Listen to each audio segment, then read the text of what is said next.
Hello everybody, this is Mithril Zenith, and today I wanted to talk about Fire Emblem 8 Sacred Stones maps. Not only am I talking about them, I'm going to tier them. Standard tier list rules are as follows. If I enjoy a map, if I think a map is really well done, if I think it has really good potential, if I think the mechanics live up to their hype and their intention, it's a good map. It gets a high ranking. If I think a map is really boring, if I think it's not well thought out, if I think the mechanics that it tries to do fall flat on their face, then it gets a low tier. I think that's enough said. If you want to hear me discuss maps in more detail, go for it. I have another video talking about it, talking about the potential that maps have in Sacred Stones. Today, we're not talking about potential, though. We're talking about how it actually feels and how it actually plays. And so, with actuality, what do we got? So, I believe we have... Is the prologue here anywhere? I put in all the maps. Maybe they're not here. Oh yeah, no, here's the prologue. I think the prologue's fine. How do you rank a prologue map, I guess is the question, because you only have 2 units. I guess you rank on how well it teaches you.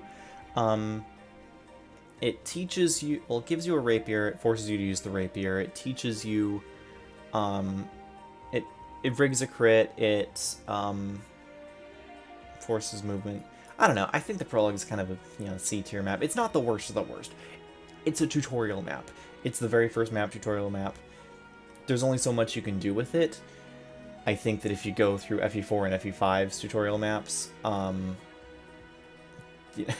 not even tutorial maps, like chapter 1s, but like prologue chapters, there's not really too much you can do with them. I'm not going to rank it a D tier map because of that, just for being what it is. Chapter 1, I think is a solid map. It's easy. You blaze through, you get some more units on turn, like 1 or 2. You're able to tackle it however you want. It's not particularly restrictive. Maybe I'll just put it B tier. I don't think I should rank things too highly right off the bat. It's a fine map. It does what it needs to. I really like, though, Chapter 2. Where's Chapter 2?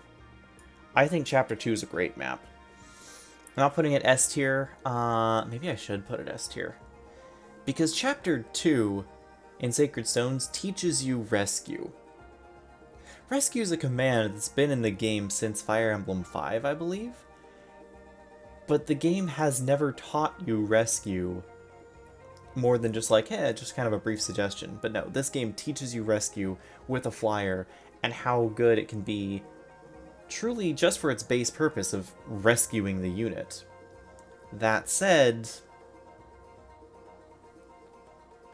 I think obviously Rescue has a lot more going for it, but a map that teaches you Rescue and is still a somewhat challenging map anyway, I'm debating putting it S tier, but I think I'm going to try to save S tier for the truly top tier maps in this game.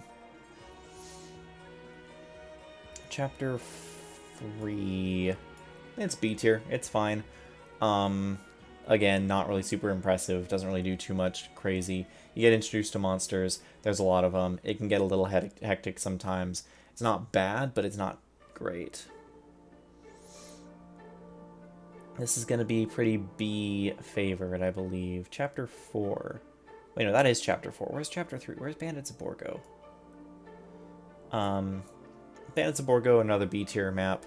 Probably better than these other ones, because it introduces you to thieves, introduces you to getting shot through walls and losing Vanessa. That was my introduction to Sacred Stones. I didn't have Vanessa because I got her killed in Chapter 3, and I didn't know how to restart the chapter without restarting the game.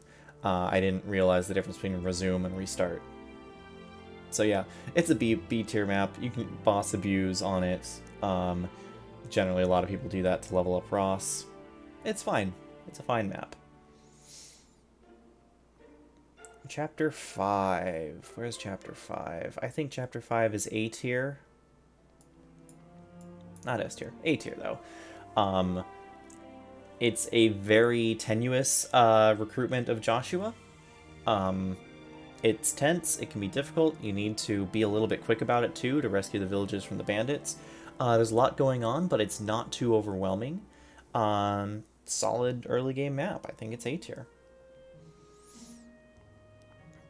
Chapter 6 is also A tier, but for different reasons, because this map is dangerous. There's a halberd using fighter that can kill Seth if he gets a lucky hit. There's rear spawning reinforcements if you take too long. That'll be a common theme in Sacred Stones. Fog of War is used pretty well. There's another timer in the form of the spider, the not Mogul, Bale, that will attack the villagers and prevent you from getting the Orion's Bolt if you don't save them, encouraging you to either rush down the boss or save them with Vanessa, either by rescuing or by killing the Bale with Vanessa if she's strong enough, which normally she's not, but she's can be. I think it's a solid map. There's a lot of ways to, maybe not a lot of ways to approach it, but there are multiple ways to approach it, and it works. It works very well. Chapter 5X. Which ones of these? I think it's this one, yeah. Chapter 5X is rough. Like, I get why it's there. It's a good training arc for Ephraim, Kyle, and Ford. It is solid enough at what it does, what it sets out to do. You have Orson there to help carry you through if you don't want to bother with it. I just think it just takes too long and it's kind of boring. Maybe I should just put it in C tier. Like, I don't hate it. I don't despise 5X as much as other people do, but I do think it is a boring chapter. Maybe I'll put it in D tier. I might re-stratify these a little bit. Okay, chapter 6. I guess, yeah, 5X and 6. Chapter 7 is... Chapter 7 Waterside Renval? I think it probably is, because I'm not recognizing any of these others. Another... maybe just B tier. Potential is there. You get a ballista, you get a stealable energy drop from a mage. You have an enemy ballista to deal with, so there's a lot of potential there, but I think that because enemies are too weak and it generally struggles, suffers from you just blow through the map anyway syndrome, only B tier. Not quite interesting enough, and the hook around and coming back up just kind of slows it down a bit, so B tier. It's a Trap. I think it's probably also B tier. It gets the job done for an early game castle map. You have some treasure chests, you have that whole room of armor knights, you have a little bit of a light timer, pseudo timer in Ephraim's squad coming in from the other side, encouraging you to split up your units. You have the thieves that come in and out. I think there's stuff going on here. It's pretty good, but doesn't really excite me. And now we have chapter 9, where maps branch out. We have Ephraim's route, which generally I like the maps there, and Erica's route, which generally I dislike the maps there. Ephraim's route, first we get... which fort is it? This one. Another B tier. The sleep staff and the bow hallway make it interesting, but outside of that, there's really nothing too exciting about it. Maybe it's C tier. Yeah, maybe it is C tier. Giving all this praise to Ephraim's maps, and then when I come back, it's just like, ugh. Kind of gross. Speaking of another Ephraim map that I do not think is good. I think it is full of potential. So I will give it C tier. I will not give it D tier. The map where you're supposed to protect Dusel. I will give it C tier because it's full of potential, because it still manages to keep it interesting with like the cavalry from behind, with the secret book for taking down the boat. But you could have given us something for killing the boss. You could have given us something for, I don't know, something more interesting. You could have made it so Dusel could possibly die. Dusel can't actually die on the map where you're supposed to protect him. The only thing that could happen is you could lose the Knight's Crest if his Cavaliers get unlucky and die. And you can lose the Hero's Crest if his Cavaliers get unlucky, take a lot of damage, retreat to the village to heal, and then stop and stay put. So, yeah. Cormag's recruitment is at least interesting, though. Has some potential there, and so because of that, I'm saving it from D tier. I don't care what people say. I like the Phantom Ship. I like boat maps. I think it's a solid version of a boat map. It's tense. There's a lot of enemies. It is one of the few difficulty checks in Sacred Stones to really say, hey, are you ready for this? Can you handle being swarmed? Can you handle a lot of enemies? Phantom Ship does that. Phantom Ship asks you to deal with it. And I think because of it just being a map that's bold enough to say, here's what I am, deal with me, it gets A tier. And then you get, where's the port landing? Please tell me I included it. Oh, yes, here it is. Which I think is a B tier map. Again, you get the... Or is it A tier? I don't know. I think it's B tier. Doesn't excite me quite as much. You get the tension of having a false start at the map and then suddenly, oh, enemies double. There's monsters here. You get the fun of having to recruit Marisa with Ewan. Fun in heavy air quotes. You get to take down a Cyclops, which up to this point, strongest monster you've faced has been a Revenant. Solid map. I think it's pretty good. Once again, though, there's nothing that's really super interesting about it. It's just kind of another kill boss route if you want to type map. And then we get probably one of the best maps in Sacred Stones for its difficulty and for its really smart layout as well, is Florsvar Oath. Having the boss be in the very middle with a bolting tome, surrounded by rivers to prevent your progress, bold choice. Marking the map with, marking the safe zones from bolting with some forests that are just on her edge, really smart as well, really helpful for remembering where the safe zones are. Actual time pressure in the form of the pirates and the bandits, pirates from the southwest, bandits from the east, on the villages. Pretty solid. Stuff to steal. There's a red gem on a Great Knight, I believe.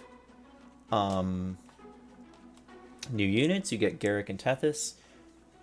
All in all, really good map. I'm always a little bit wary when I play it. I think being on your guard is a good thing, and I think that it's just a really brilliant map. I think it's a really well-designed map. And while I can't necessarily give it S tier, I do think that the Assault on Grado's Capital is an A tier map as well. Serious time pressure getting to Renak, annoyance pressure with the Silence, Berserk, and Sleep Staves. You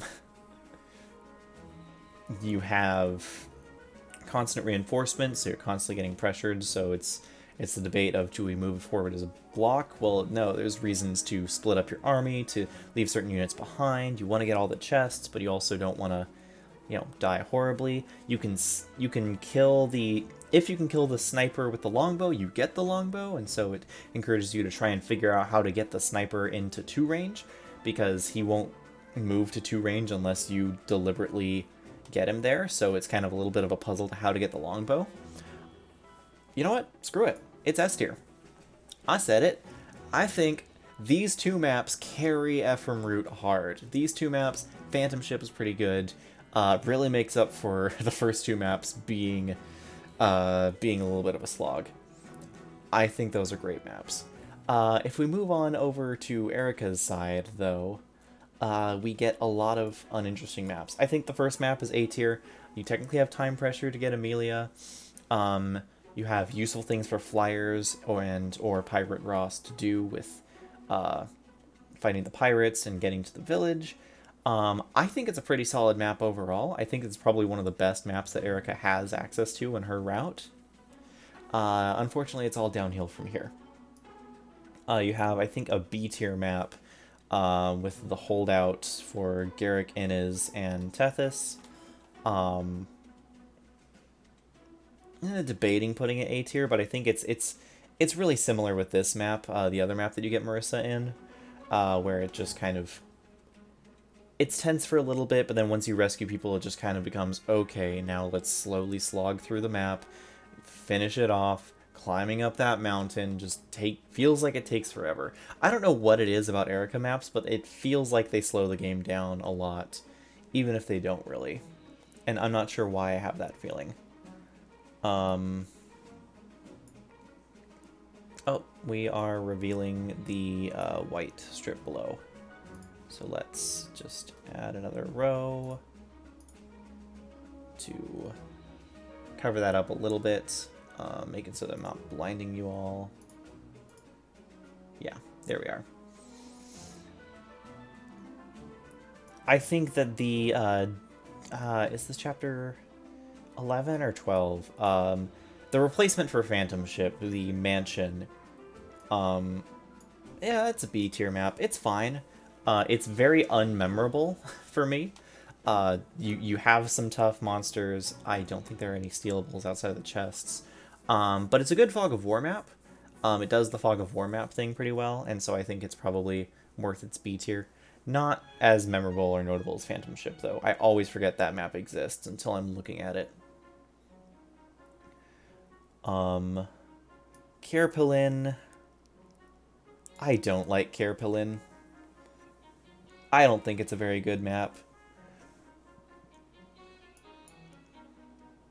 Nor do I think the map where you, if you play through quickly, you miss Cormag is a very good map. I don't think they're good maps. Kerpilin is just a slog through monsters where you are only given one way up the mountain. I think there was a version of... There was a ROM hack that reused the map and made it a defense map where you had to stay at the top, I think it was.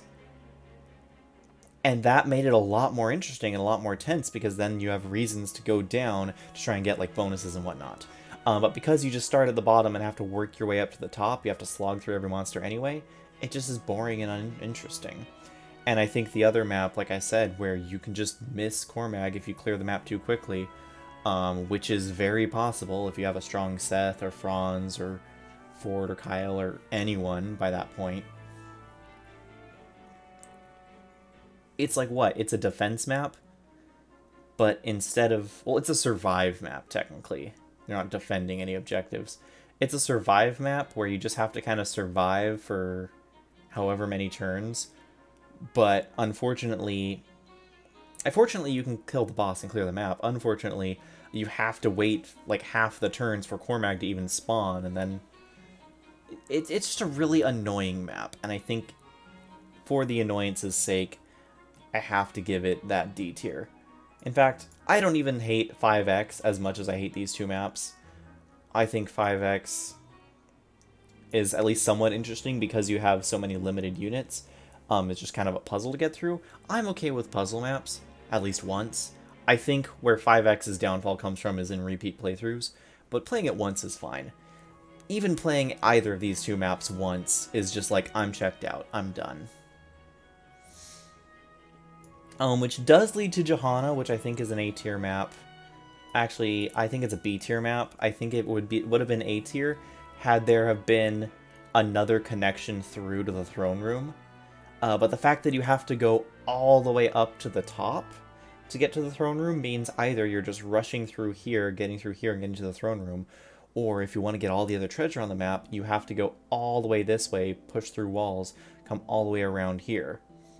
Probably you're splitting your army and doing both, but it just is not well designed. I don't think it's a well designed castle map. And it's not even to the point where it's like, oh, you know, Fire Emblem Gaiden maps, where they're not well designed as combat maps, as game board maps, but they're interestingly designed, or at least they're interesting insofar as they're like location maps. I don't even think it's that. I don't even think it's a great location map. I think it's just an awful map. Yeah, screw that. It's C tier.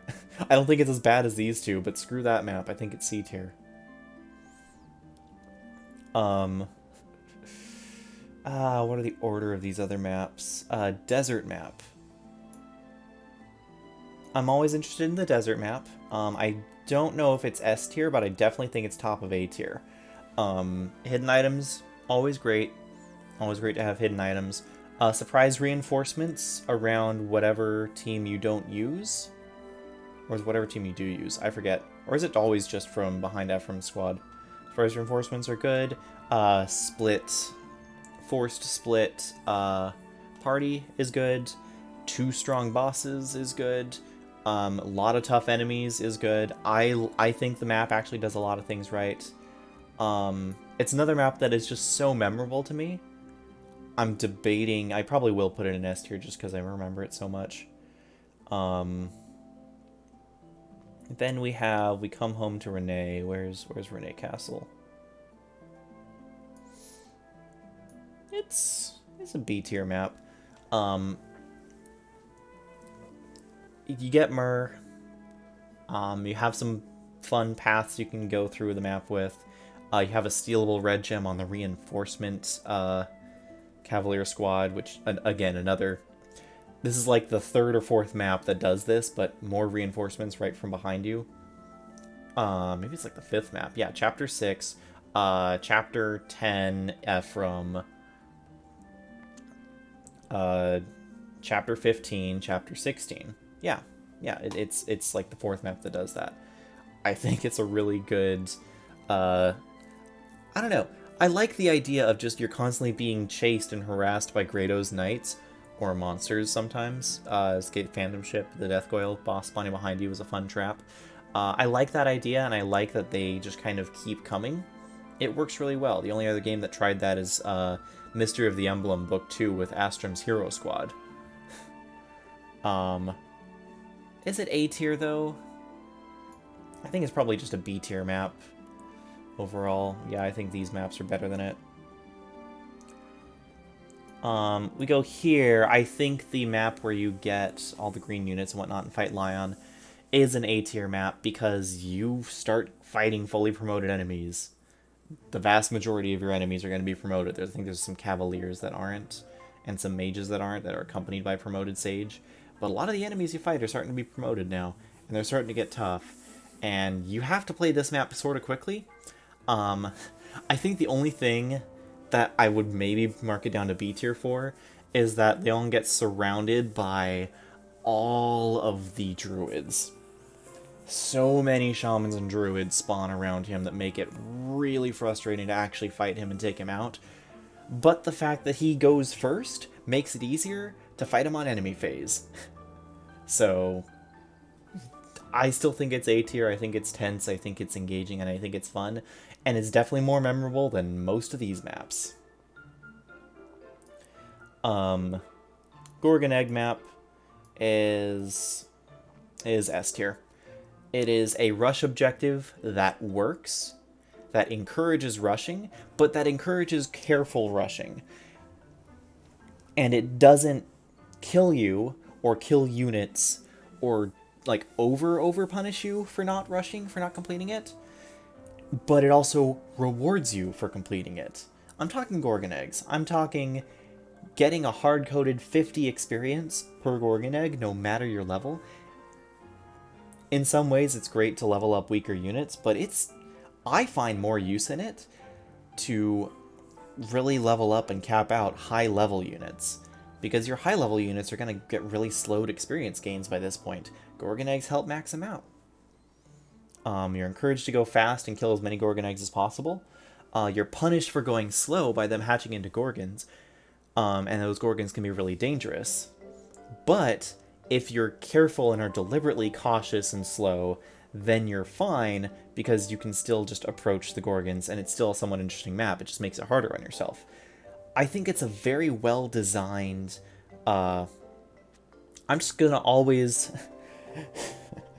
I'm gonna always praise this map every chance I get. Gorgon Egg map is fantastic. I love it so much. I think that we need more maps that use, heck, rip the exact same gimmick for the Gorgon Eggs, like exact, functionally identical gimmick for Gorgon Eggs. Place it, in any other Fire Emblem game. Give me at least one map like that. I'll love you. I'll love it. It's never a bad thing anytime I see it, which is mostly just here. Unfortunately. Maybe some ROM hacks have done Gorgon Eggs. Let me know in the comments down below if you've ever played a ROM hack that has a Gorgon Egg map. I'll check it out. Chapter 19 is... I think it's A tier. It's a tough defense map in Fog of War that has really good rewards in its treasure chests. And if you keep everyone alive, you get that light brand. Or enough of the green units alive, you get a night brand. Though the green units just suicide and they're really hard to keep alive. You can kill the boss to end it quickly. If you don't kill the boss, then you get flooded with high-level promoted units. I think overall it's a really solidly done map. It's kind of on that edge of whether I'm going to put it to S tier, but I think it's just A tier. I think with the... No, I think the desert map's S tier. So I think it's only A tier, but I think it's a solid A tier. Like it's probably like up here with some of the best A tier maps. I'll give the second to final map C tier. Every Fire Emblem needs a slog map, be it Clash, be it Chapter 21 in Binding Blade. I'm sure there's an Awakening map that's like this. Half the Awakening maps are like this. There's endless reinforcement, near endless reinforcements of all different types with reinforcement zones. Cog of Destiny and Victory or Death are both maps like this as well in Fire Emblem 7. You're encouraged to use flyers because they can fly all over the map. Myrrh is really strong here because she can fly and she's good at countering monsters. I think it's a solid enough map. Maybe I'll put it B tier. But I think that the sheer number of enemy units is just kind of too much. This map gets packed and crowded, but in a way that stops kind of being interesting and is more like, okay, well, I guess I'm just halted progress until these reinforcements stop. And so I think it's like C tier at best. I think the second to final map with Leon is an A tier map. No, maybe it's just B tier. I don't actually know if it's memorable, but it's not super interesting. I think the thing keeping it from being A tier is that it actively encourages you to only go down one side because the triggered reinforcements are flip side. So if you go up the right, you'll trigger a spawn of reinforcements down the left. If you go up the left, you'll trigger reinforcements down the right. And so it actively encourages you to just go down one side, clear everything out, and then work your way to the other if you want a full clear. That said, it works pretty well as a good snipe boss map. Carve out a path to Leon and just lay into him.